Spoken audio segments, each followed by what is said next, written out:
Hi guys, ఈరోజు మనందరికీ ఒక సర్ప్రైజ్. ఈరోజు అయితే మనం స్కేలర్లో ఒక ఈవెంట్ జరుగుతుంది. CEO సార్ ఏ చాట్బాట్ పైన 2 hours ఈవెంట్ తీసుకున్నారు.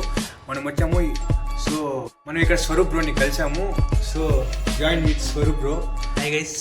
ఇప్పుడు మనం స్వరూప్ నుండి కొన్ని క్వశ్చన్స్ అడుగుదాం అనమాట. ఇప్పుడు మనకు 15 days టైం ఉంది. ఇప్పుడు కాలేజ్ స్టార్ట్ అయ్యి 15 daysకి మనము కోడింగ్ స్టార్ట్ చేయాలంటే ఏ లాంగ్వేజ్ స్టార్ట్ చేయమంటారు, ఎట్లా నేర్చుకుంటారు?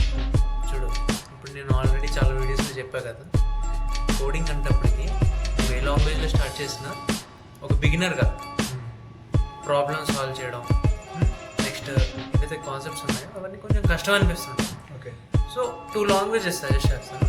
స్టార్ట్ చేయ విత్ C, లేదు అంటే పైథాన్తో కూడా స్టార్ట్ చేయొచ్చు. ఓకే, కాకపోతే C అనేది అందరూ స్టార్ట్ చేస్తారు. C స్టార్ట్ చేసిన 30 days 1 month చేసిన తర్వాత ఒక బేసిక్స్ కాన్సెప్ట్స్ అనేవి అర్థమవుతున్న తర్వాత పైథాన్ కానీ జావా కానీ వెళ్ళిపో.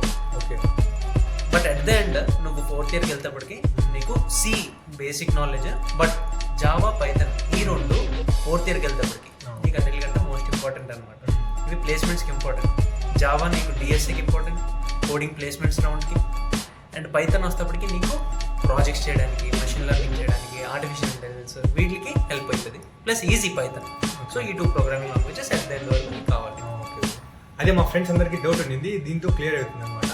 సో మనం కాలేజ్లో స్టాండర్డ్ అవ్వాలంటే ఏమన్నా స్కిల్స్ నేర్చుకోవాలి, ఏమన్నా సజెస్ట్ చేయండి మీ ఎక్స్పీరియన్స్ ద్వారా. ఇప్పుడు చూడు, నువ్వు కాలేజ్లో స్టాండ్ అవుట్ అవ్వడం అన్నిటికంటే ఫస్ట్ మెయిన్ ఇంపార్టెంట్. ఇది చాలా ఇంపార్టెంట్. సో ఎందుకంటే ఫర్ సపోజ్ నీ కాలేజ్లో 1000 మెంబర్స్ ఉన్నారనుకో. సో ఒక కంపెనీ వచ్చినప్పుడు నీకు వాడికి ఏంటి డిఫరెన్స్, నిన్ను ఎందుకు హైర్ చేసుకోవాలి అని చెప్పేసి ఒక క్వశ్చన్ అడుగుతుంది. సో ఇప్పుడు అదేదైతే క్వశ్చన్ ఉందో, నిన్ను ఎందుకు హైర్ చేసుకోవాలి, అదేదైనా అవ్వచ్చు. దాన్ని నేను సైడ్ హసల్ స్కిల్ అంటాను. ఇప్పుడు ప్రోగ్రామింగ్ అందరూ చేస్తుంటారు, కోడింగ్ అందరూ చేస్తారు, అకాడమిక్స్ చేస్తారు, CGPA చేస్తారు, ప్రాజెక్ట్స్ కూడా పర్లేదు చేస్తుంటారు. నేను చెప్తున్నవి ఇవన్నీ షేర్ చేసుకుంటారు. కానీ ఇప్పుడు మెయిన్ థింగ్ వస్తేప్పటికి ఏంటంటే, ఇప్పుడు ఏదైతే నేను అంటున్నానో సైడ్ హసల్ స్కిల్ వస్తేప్పటికి సింగింగ్ అవ్వచ్చు, ఏదైనా అవ్వచ్చు, డ్యాన్స్ అవ్వచ్చు, లేదా వీడియో ఎడిటింగ్ అవ్వచ్చు, ఫ్రీలాన్సింగ్లో ఎనీథింగ్, వెబ్ డెవలప్మెంట్ రిలేటెడ్ కూడా అవ్వచ్చు అనమాట.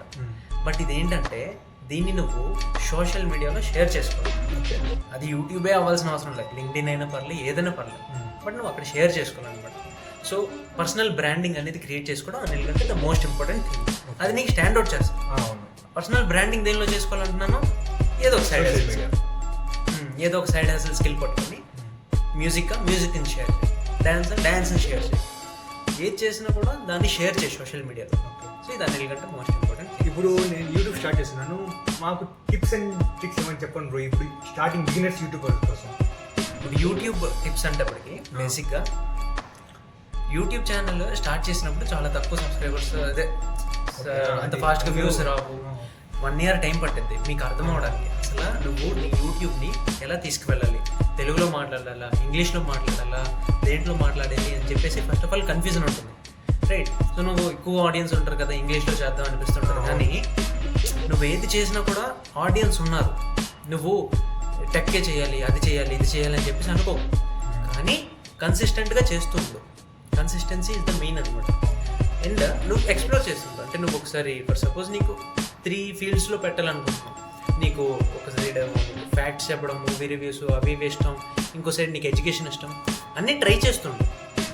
ఎప్పుడైతే జనాలు నీకు అప్రిషియేట్ చేయడం స్టార్ట్ చేస్తారో at that point of time ఇంకా డిసైడ్ అయిపో, ఓకే నేను దీంట్లోనే కంటిన్యూ చేయాలి యూట్యూబ్ అని చెప్పేసి.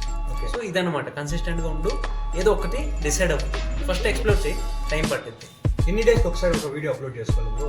నార్మల్ కాలేజ్లో స్టార్టింగ్ ఉన్నప్పుడు ఎట్లా చేశారు? కాలేజ్లో ఉంటావు కాబట్టి టైం అని దొరకదు. మినిమం వీక్ ఒకటి ట్రై చేయి, లేదంటే 2 weeks ట్రై చేయి, లేకపోతే 1 week ఒకటి పెట్టేసుకో ఇంకా. ఓకే, మీరు ఎడిటింగ్ బాగా చేస్తారు. ఎడిటింగ్ మీరు ఏ యాప్ యూజ్ చేస్తారు ఎడిటింగ్కి? నేను స్టార్ట్ చేశాను అంటే మొబైల్లో చేశాను, ఇన్షాట్ ఎడిట్లో. తర్వాత నేను ప్రీమియర్ ప్రోకి వెళ్ళిపోయాను, తరుణ్ స్పీక్స్ ఇవన్నీ చూసిన తర్వాత. అండ్ ప్రీమియర్ ప్రో అనే ఉన్నా. ఇప్పుడు యాపిల్ ల్యాప్టాప్ తీసుకున్న తర్వాత డావిన్సీ రిజల్ట్కి వచ్చాను. Thank you bro. I guess so tips అన్నీ విన్నారు కదా. సో తిను మన సబ్స్క్రైబరే అయితే, కష్టపడి ఎక్కడి వరకు వచ్చాడనమాట మన కోసమే. సో తిని ఛానల్ కూడా ఫాలో అవ్వండి. అండ్ మంచి కంటెంట్ పెడతా అయితే అంటున్నాడు. సో తిని కాలేజ్ బై లక్ రాలేదన్నమాట దీనికి, స్కేలర్ స్కూల్. సో దీన్ని కూడా మంచి కంటెంట్ పెడతాడు, ఫాలో అవ్వండి.